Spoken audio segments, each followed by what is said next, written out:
예, 안녕하세요. 법무법인 대한중앙 대표 변호사 조기현입니다.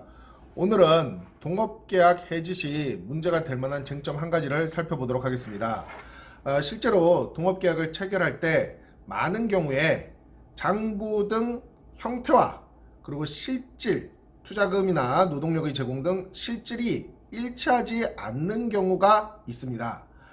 세금 문제라든지 혹은 수익 배분을 드러내기 위한 문제라든지 여러가지 편의상 형식과 실질이 일치하지 않는 동업계약이 많이 있다는 것입니다. 이것이 동업계약이 원활히 진행될 때는 실질대로 진행하면 문제가 되지 않기 때문에 별 상관이 없으나 동업계약이 상호간의 어떤 불화라든지 경영 악화로 해지가 되는 시점이라면 큰 문제로 떠오르게 됩니다. 예를 들어서 갑과 을이 동업계약을 체결했는데 형식적인 측면에서는 갑과 을이 대등한 이 동업계약의 경영자와 소유자로 되어 있다고 생각을 해봅시다.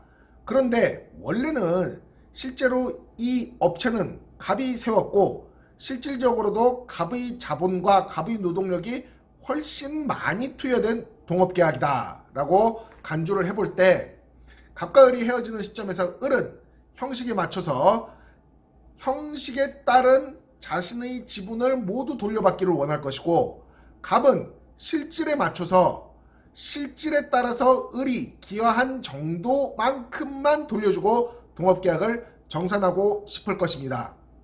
형식과 실질이 일치하지 않기 때문에 복잡한 문제가 발생할 수 있습니다.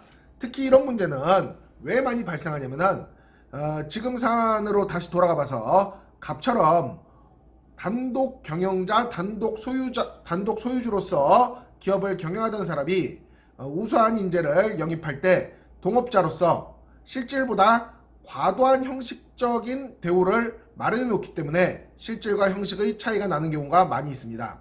이때 을이 갑과 불화를 일으키고 갑과 을이 헤어지는 시점에서 을은 그 형식에 맞는 정산을 요구하기 때문에 갑의 입장에서는 환장을 노릇이 되는 거죠. 사례마다 상당히 유형이 다르고 또 복잡한 문제가 일어날 수 있기 때문에 제가 여기서 말씀드린 것은 아주 큰 틀 차원에서만 말씀드렸습니다.